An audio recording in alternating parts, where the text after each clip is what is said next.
I'm Lucas. Welcome back to my channel.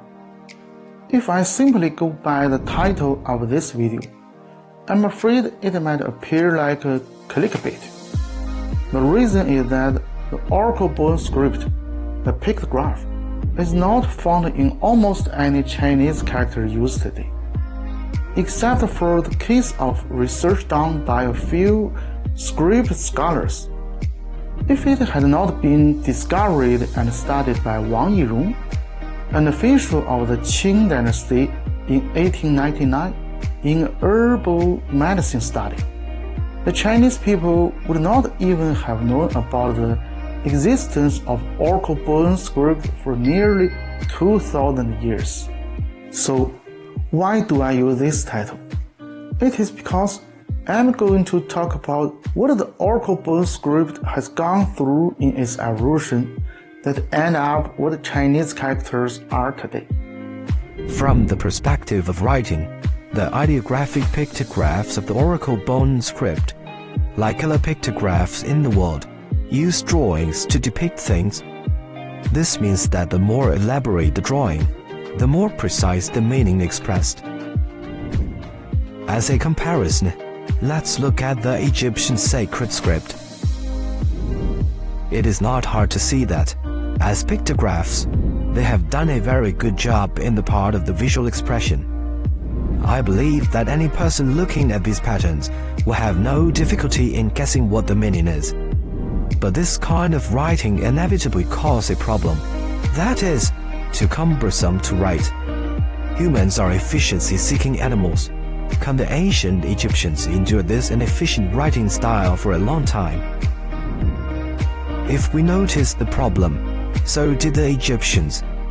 The sacred script was the formal and inscribed script of ancient Egypt, and in that era, they had developed both hieratic and demotic scripts, which were simplifications of the sacred script. The inclusion of ideograms and phonetic characters in these scripts directly inspired the Phoenicians to create the renowned phonetic Phoenician alphabet.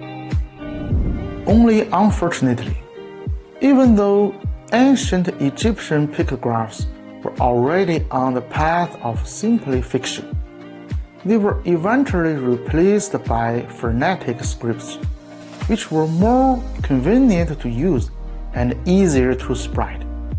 So, what was the fate of the Chinese Oracle bone script different? More than 3,000 years ago, the royals and nobles of the Shang dynasty were keen on fortune-telling, and the tools of fortune-telling were the blade bone of cattle and the underbelly shell of tortoises. Take the tortoise shell as an example. The fortune-tellers drill several holes in the inner side of the shell, roasted with fire, and then based on the cracks formed around the holes to predict one's fortune, finally carve the results on the surface of the shell. It is this way of carving characters on tortoise shells that shapes the design of Chinese pictographs. Imagine, thousands of years ago, fortune tellers were facing tortoise shells and cow bones, and using a knife to carve characters on them must have been a painstaking job. So the fortune tellers, seeking efficiency and labor saving, decided to abstract and simplify the drawing patterns, and even tried to replace the curves with straight lines if necessary. For example, the Oracle bones expel 牛 and am, 羊 using the simplest lines to differentiate the horns of the bull and the ram.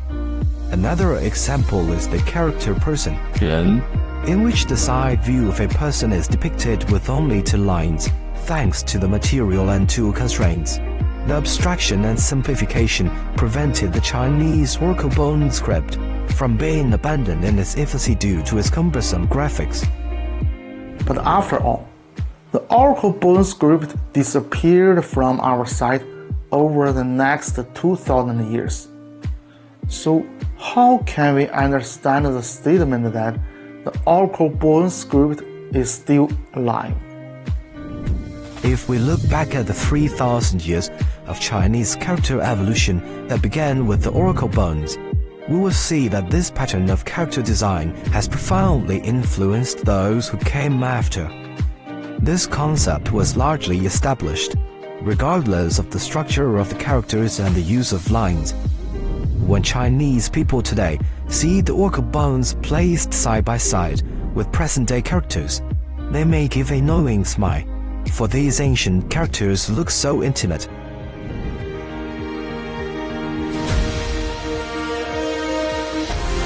Our ancestors may no longer be alive, but we who are alive today still have their blood, carry their genes, and even live out their ideas.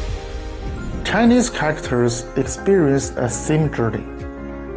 There is a saying that goes, what is more important than hard work is to choose the right direction.